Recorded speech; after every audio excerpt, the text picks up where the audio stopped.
structure of our universe. So we need to have, so what is the universe is filled with galaxies. The force between galaxies is only gravitational force. We know only four basic forces: gravitational force, electromagnetic force, weak interaction, and nuclear force. Strong interaction. Strong interaction and weak interaction act in very short distances. Can't act between galaxies. Electromagnetic force occurs between electromagnetic force occurs only between charged particles. All these objects are roughly neutral, so they don't electromagnetic interaction. Only force remains in gravitation. So, in universe, if you consider a particular galaxy, the rings are galaxies are. Yes. So, comparatively, galaxies can be considered as tiny particles. Yes. So, the same way can we apply the quantum mechanics for particular galaxy? No, should not. Absolutely not. You treat it as point particle when you are studying gravitational force between them. But you know, quantum mechanics is very clear. When do you have to apply quantum mechanics to a system? You should apply quantum mechanics to a system when its changes in its momentum or angular momentum is of order h bar. These are number, dimensional number. So when you change dynamics of a system, you change the action, right? It's studied by changing action, like LED. If the change in action in dynamical process of a system is of order h bar, then only quantum is relevant. Yes, action change is not of order h bar. That there is a dimensional number. There's a way to apply quantum mechanics. So these galaxies which are moving away from each galaxies which are there, they attack each other by gravitational force. And the evolution of the universe, how the universe is changing, it all depends on how galaxies behave under the gravitational force. So we must use theory of gravitation. Now G M1 N2 R square Newton's force actually works very well in the solar system. It works quite fine in the solar system. In fact, very little corrections are needed from these days. You know the corrections. Einstein's general theory of relativity has been tested on planetary dynamics also. Orbits of planets actually get affected by modern theory of gravity. But generally it works fine. For galaxies it's not works fine. Because what happens is that Newton's theory of gravity does not work when objects are moving with a speed which is close to speed of light. It doesn't work. It also doesn't work when force of gravity is incredibly strong, like close to a black hole. Then Newton's theory doesn't work. Newton wrote his formula because he never had a system where gravity is so strong or particles which are traveling the speed of light. Never. Nowadays we have black holes and we have galaxies which are moving away from each other with speed literally close to the speed of light. Sometimes beyond speed of light. Literally close to speed of light. Newton's theory is not going to work for at all. You need a theory of gravity which can deal with objects moving with speed close to speed of light and very strong gravity. So it had to be modified. It also had to be modified because we were discussing so Coulomb's law. I told you Q1 Q2 R square is an instantaneous force. There is a charge here, charge there. There is charge here, there is charge on the moon. And Q1 Q2 R square is the force. You move this charge a little bit, R changes immediately. But does the force not that change immediately? It cannot change immediately because that would mean a signal going with speed faster than infinite speed. And anything traveling speed faster than speed of light causes serious problem with special theory of relativity. If you ever have a signal which moves with speed faster than the speed of light, you can violate causality. You can go back in time. In going back in time is serious trouble. You should read about this on internet. They call it grandfather paradox. That's another story. So I'll not go to that. Going back in time is very big trouble. So serious problem. So nothing. Hopefully, nothing travels with speed faster than speed of light. So there is a problem. Is anything. So not just Coulomb force, gravitational force, G M1 into R square is instantaneous force. If there is a Earth here and Moon there, somehow the Earth is shifted, the force on the Moon will immediately shift. It's not possible. What happens in Coulomb's law? When you move a charge here, you know what happens. When you move the charge it has to be accelerated. And when charge is accelerated, it emits the electromagnetic wave. Electromagnetic wave travels with speed of light. When it reaches that charge, then only that charge reaches the difference. G M1 into R square is an object we moved here. Gravitational force should change after time, not immediately. That means there should be analog of electromagnetic wave in gravity also. There should be gravitational waves. Newton's theory doesn't have gravitational waves. So there should be something which incorporates gravitational waves. So Einstein's theory does all that. which are gravitational waves also, and that that they have been detected now. So predicted by Einstein in 1916, they have been detected now, and Nobel Prize are given for that. So we have been in theory of Einstein, and Einstein theory modifies Newton theory. Formulas are different, everything is different. You made some correction. So g of m1 m2 r square will work fine if the velocity is small and gravity is not very strong. This formula is almost correct. So in all your problems of BHU, you can use this. For planetary orbit, satellite orbit, everything this formula is fine. But they are correction terms. So correction terms should be included. But if I only say they are correction terms, this is not a justice to Einstein theory. Einstein theory actually changes the whole picture of gravitation altogether.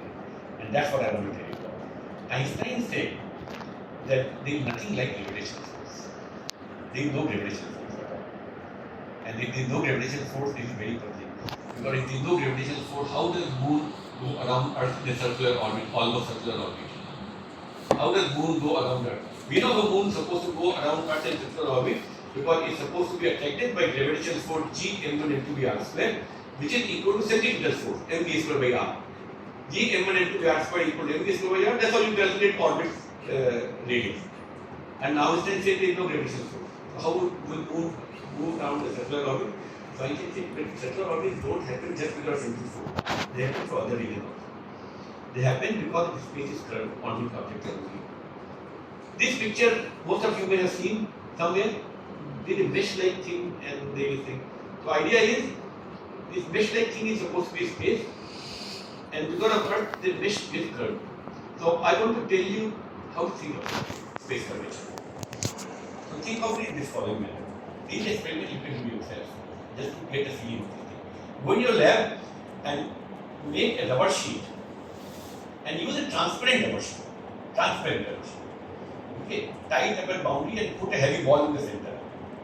So it will bend. The surface will be bent. You take a tiny marble there and leave it. It will roll towards the heavy ball. It will roll towards the heavy ball. Now you invite your friend from outside and say, what are you seeing? That person doesn't know there is a transparent rubber sheet. No?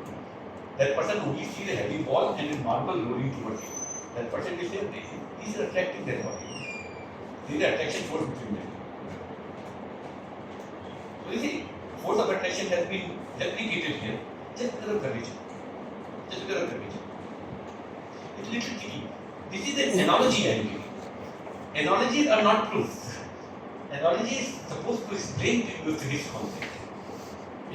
So you see, in this case, I am actually using gravitation force, right? Force of gravity, but why is the tiny ball moving towards it? Because of gravity.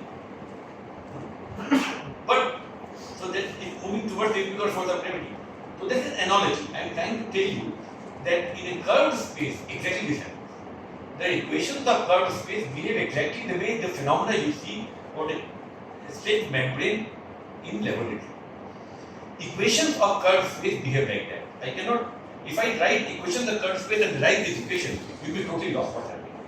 So I am telling to you that equations of curved space behave in this manner.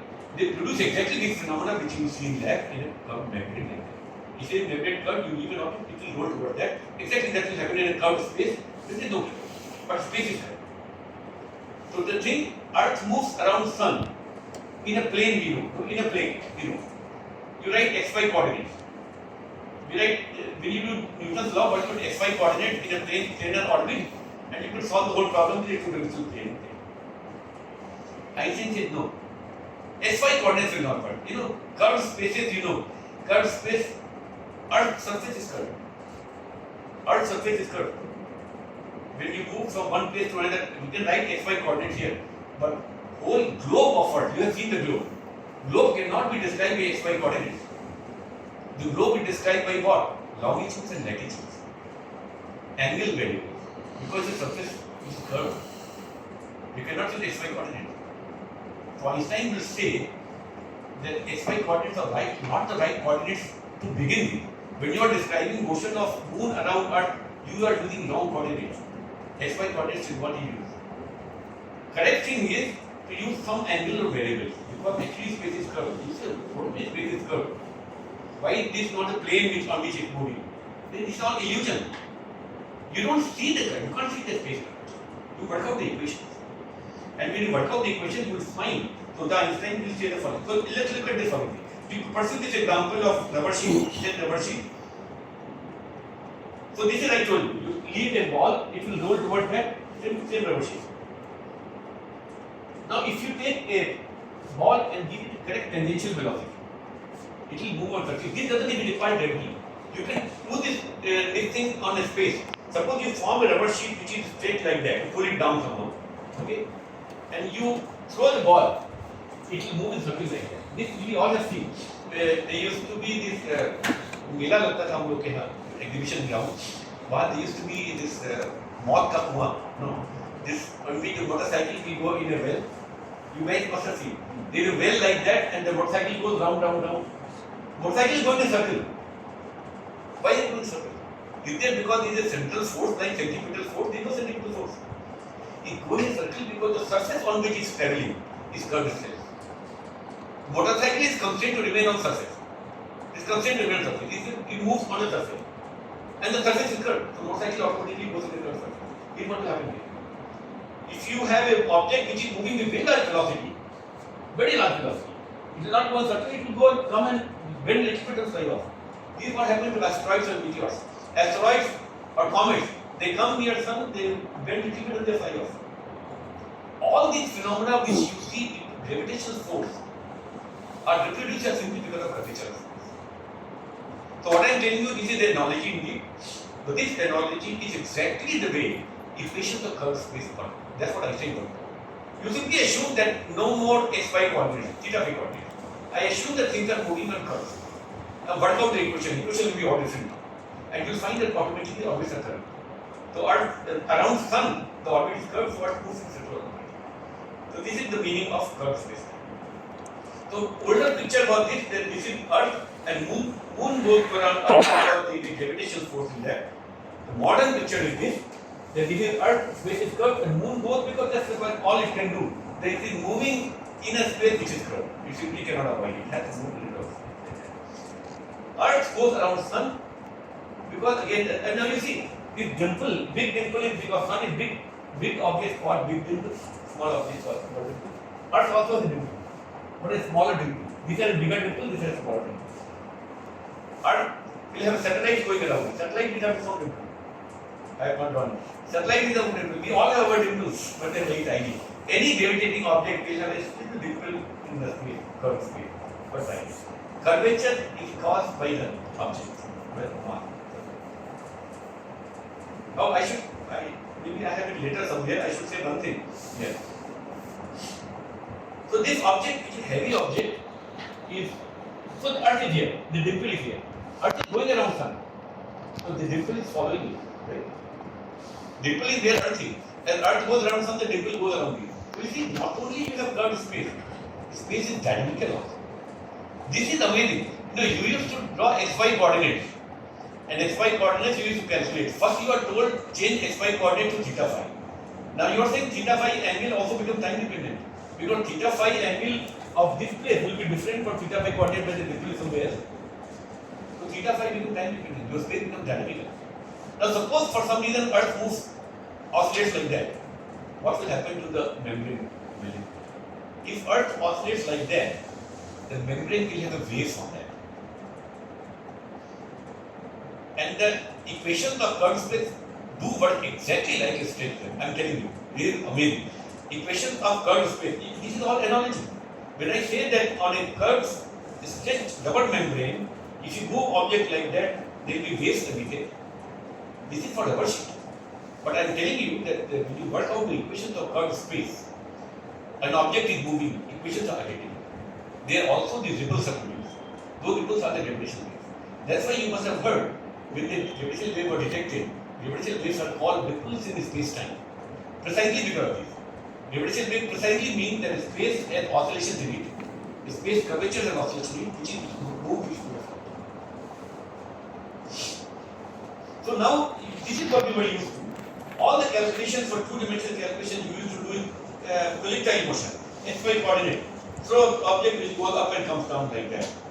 But now this plane is out of question. The moment there is a gravitating body, of course, because the curvature is very small, you can do in your eyes, in in your with calculation, projectile motion keep you think this body. But for very dense body like backward reception, you can't work in a body. So space can be curved. It can be curved in different manner. Curvature can be very small. It can be completely flat like that, or it can be curved like a globe of a two-dimensional. Three-dimensional curvature is very hard to visualize, so I can't draw picture. That's the problem. You always draw picture of two dimension and say, forget about three dimension. It's an extension of this. You can't really imagine how three-dimensional curvature. Three-dimensional space is not. Now this is a curve. This is called positive curvature, like a sphere. Negative curvature has this kind of shape. They call it horse saddle, but how many people have seen horse saddle? But this kind of shape, the negative curvature. The way the curvature are distinguished, positive, negative curvature is very simple. You draw a triangle. The sum of the internal angles of a triangle are 180 degree in a flat space. They are always larger than 180 degree in a positive curvature space, always less than 180 degree in negative curvature. Negative curvature is the distance sum.